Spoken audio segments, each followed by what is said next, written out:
Hello friends, welcome to my channel. நம்ம beta fish breeding விட்டு இன்றைக்கி ரெண்டாவது நாள்னு கூட சொல்ல முடியாது. நேற்று மதியம் தான் நம்ம விட்டோம். இன்றைக்கி மதியானம் பார்த்திங்கனாக்கா நெஸ்ட்டு நல்லா பெரிய நெஸ்ட்டாகவே கட்டியிருக்கு. அதுவும் இல்லாமல் அது ஃபீமேல் ஃபிஷ்ஷை வந்துட்டு அப்படியே பக்கத்துலேயே போயிட்டு அதையே சுழண்டு வந்துட்டுருக்கு. அதுக்காக தான் பார்த்திங்கன்னா நான் டப்பு பெருசாக வைக்க சொன்னேன். அதை போய் சுழண்டு வந்து அது கூட நல்லா பழகும் அப்படின்றதுக்காக.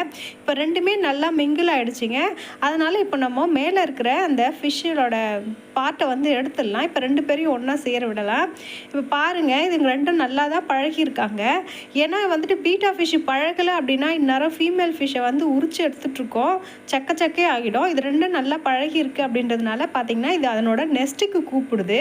அதனோட நெஸ்ட்டை வந்து பார்க்கணும் அப்படின்னு சொல்லிட்டு பீட்டா ஃபிஷ் வந்துட்டு ஃபீமேல் கூடவே இருக்குது. பாருங்கள், கூட்டிகிட்டு போகுது பாருங்கள். இப்போ இவங்க ரெண்டு பேரும் நான் இப்போ தான் எடுத்து விட்டுருக்கேன். இன்னும் வந்துட்டு ரெண்டு பேரும் ஒன்றா சேர்ந்து பழகிறதுக்கு வந்துட்டு இன்னும் ஒரு அரை நாளாச்சும் ஆகும். அப்படி இல்லைன்னா ஒரு 2 மணி நேரமாவது ஆகும். அதுக்கப்புறம் தான் பார்த்திங்கன்னா ரெண்டு பேரும் வந்துட்டு ப்ரீட் பண்ணி வந்துட்டு முட்டை விடுவாங்க.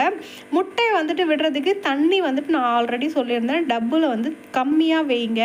ஏன்னா பீட்டா ஃபிஷ் வந்து முட்டையை கீழே விடுதும், அது போயிட்டு டப்புக்கு அடியில் தங்கும். அதை பார்த்தீங்கன்னா மேல் ஃபிஷ் தான் எடுத்துகிட்டு வந்து அந்த நெஸ்ட்டில் கட்டும். அது கீழே போயிட்டு வரும்போது பார்த்திங்கன்னா அது டயர்ட் ஆகிடும். அதனால் நிறைய குட்டியை வந்துட்டு அதனால் காப்பாற்ற முடியாது. குறைஞ்ச அளவு முட்டை தான் எடுத்துகிட்டு வந்து கூண்டில் வைக்கும். இதுவே கொஞ்சம் தண்ணி வச்சுருந்தீங்க அப்படின்னா டக்குன்னு எடுத்துகிட்டு வந்து வச்சிரும். எல்லா ஃபிஷ்ஷுமே வந்துட்டு பார்த்திங்கன்னா நமக்கு பொறிஞ்சு வரும். இப்போது நம்ம அடுத்த நாள் அது வந்துட்டு முட்டை போடும்போது நான் உங்களுக்கு வீடியோ போடுறேன். இந்த வீடியோ உங்களுக்கு பிடிச்சிருக்கு அப்படின்னா மறக்காமல் எங்கள் சேனலை லைக் பண்ணிக்கோங்க, ஷேர் பண்ணுங்கள், சப்ஸ்கிரைப் பண்ணிக்கோங்க. அடுத்த வீடியோவில் பார்க்கலாம். தேங்க்யூ.